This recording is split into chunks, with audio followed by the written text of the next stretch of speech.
Hello everybody, this is NC4XL, North Carolina for extreme lovers. Not really, this is Dom, the darling old man of North Carolina. This video is for those new or thinking that they want to go out and activate. And you have that question in mind, which antenna should I use? What works best? What's the easiest? Those are a lot of loaded questions. And an experienced activator can answer a lot of them.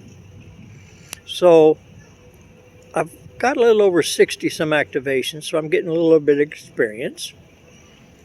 And I got some different antennas that I've experimented with, and I'm going to share them with you since you're here. Keep in mind, I'm not looking for likes, although they're nice, or subscribes. Those are nice too. I'm just an old man. But I play around with ham radio. I'm not a newbie. I've been around since 1978, licensed. But POTA has really intrigued me with the portable operation, setting up and going, setting up and going. So here's what I got to offer you as my experience. That's it. Nothing else.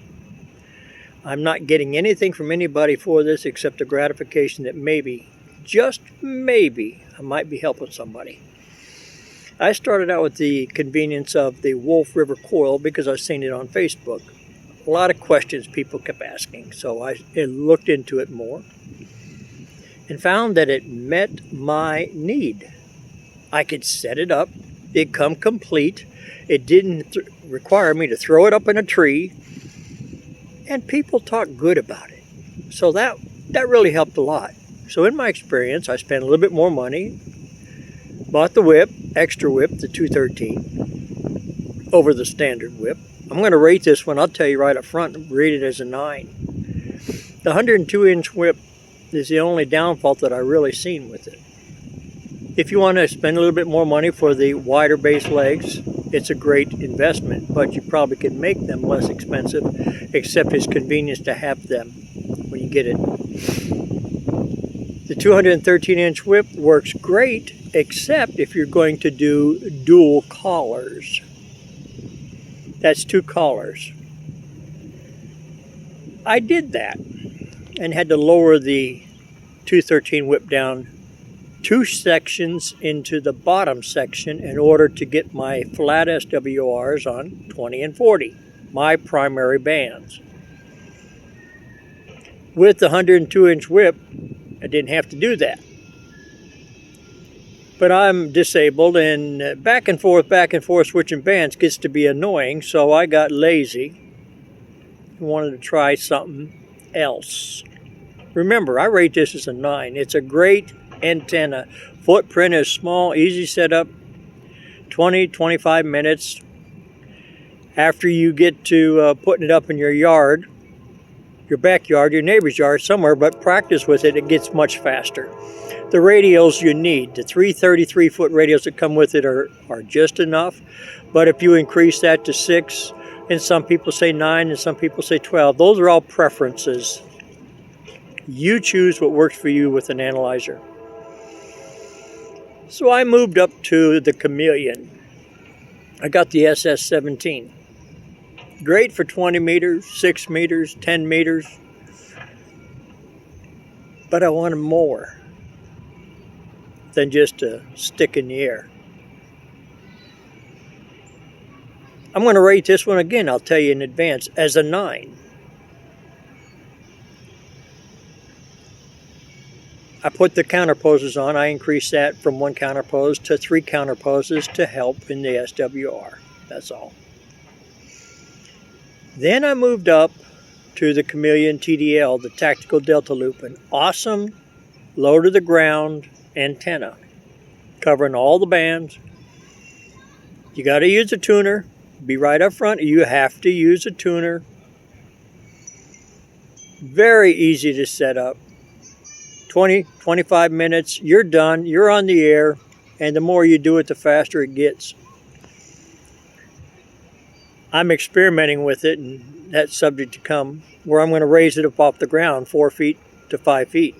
and try it and see what kind of results that we get. Now, the third antenna I'm going to tell you about, and this is the end-fed half-wave antenna. That's what I'm going to brag about. But keep in mind there's other antennas, the buddy poles, super antennas, K4, and I can't remember his. There's so many out there, and that's where it's fun. As we experiment, we learn what we like.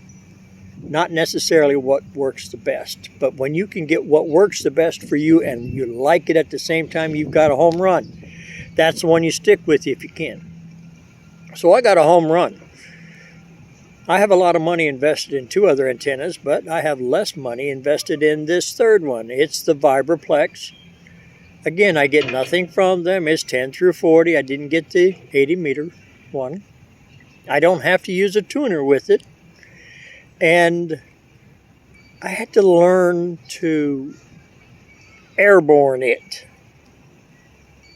Slingshots, potato guns. Well, let's shorten the story. I got me a fishing pole instead of getting rid of the antenna because I had every intention of reselling it because I tried it.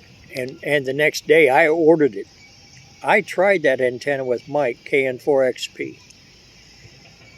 We've been running together for about 25 years in amateur radio activities.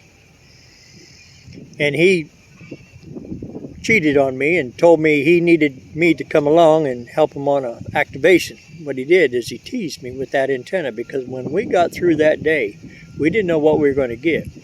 But I could see the benefit of that antenna over the Delta Loop, over the Wolf River. Each of those antennas are good in their place. But this end-fed just amazed me. So I learned real fast to get a fishing pole, put a 2-ounce sinker on the end of it, 30-pound test. I didn't want no 5-pound test because sling it off. And get that bad boy up in a tree and some paracord and pull it up and get it tied off and get on the air. It works awesome. If you're afraid of end-feds, there's several different types that you can try, different manufacturers. Don't go with the one I chose. Go with what's available. Make your own. There's a lot of directions on how to make your own. Experiment, and what works for you may not work for me. And even with me telling you what I've used, it may not work for you. But unless you try it, you don't know.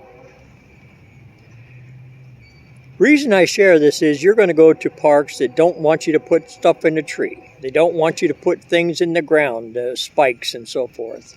Every place is different. Not a single place is the same. And you'll learn that. You'll learn what to take with you. Don't depend on one antenna to activate. And we haven't even talked about mag mount antennas or roof mount antennas or bumper hitch type antennas. That's all another facet of amateur radio. I blame the excitement in my life again to POTA. And many of you don't understand it because amateur radio has its spikes, like a lot of things. And it died out. I don't like going to a repeater and sitting there and say, good morning, good night, good morning, good night, and that's it. There's got to be something to do that's challenging and fun simultaneously, and POTA's created that. I could sit at the house and chase all day long, but you look at my background, I like being outside. My outside days are not as long as yours if you're following this video. So getting out and setting up an antenna in 15 or 20 minutes and breathing the fresh air. Oh, let's not forget the bees, the ants, or the sun beating down on your head. It has nothing to do with antenna, but if it wasn't for the antenna, I wouldn't be out there doing that. And if it wasn't for POTA, I wouldn't be out there with the antenna. So it all works together. I appreciate each and every one of you who have listened so far. You have a blessed day. I'll come up with something else. But for right now, I just want to help you make a decision. Get what you can afford, make what you can. It's inexpensive sometimes just to take what's in the garage or in the shed and make it happen. And nothing's going to go against you for trying. It's when you don't try and you could have that maybe something will go against you. Y'all have a blessed day. North Carolina for extreme lovers, NC4XL Dom, the darling old man. 73s one and all.